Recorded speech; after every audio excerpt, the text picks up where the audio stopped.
look at how to use Lido Nation's draft ballot tool on the Catalyst Explorer. When you're on Lido Nation, go to the menu and you can go to draft ballots.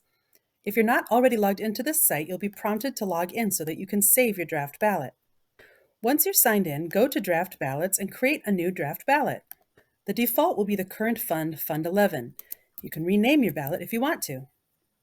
Once you've created your ballot, there are 3 ways to add proposals to your ballot, using the Search, Active Fund page, or Proposal Search tool. If you're using Search, you can search by any keyword, proposal name, or proposer name. For example, let's search for Lido Nation, and I can see one proposal by Lido Nation. From this search dropdown, any proposal that I click on will be immediately added to my ballot. So let's just add a few, and that's the search. The other 2 ways to add proposals to your ballot are now visible up in this top menu. There's the Active Fund page and the Proposals page. The Active Fund page is filtered to just the current fund, which right now is Fund 11. At the top, there are a couple categories that you might be interested in looking at proposals from, or you can browse by tag, or you can browse by each individual challenge campaign in the current fund. So if I'm particularly interested in education proposals, I can go through and add these to my ballot. From these pages, the way we add proposals to our ballot is with this little bookmark on each proposal. I click the bookmark, indicate which ballot I'm adding it to, and it'll be there when I go look at the whole ballot. And then finally, we have the proposals page. This is the original Catalyst Explorer tool, so you might be familiar with it from using it in previous funds. You can filter to the current fund. You might also want to look at previous funds, not because we can vote for them again, but you might be doing some cross-referencing or researching or looking at what people have done in the past. But let's assume we're looking at the current fund. I might select Fund 11 and maybe narrow it down by a category. And then I can pick other things too. I can look for tags that were used in proposals. I can also search by groups if there are proposers or groups that I'm interested in looking at their proposals. Again, I just use the bookmark function to add these to my ballot.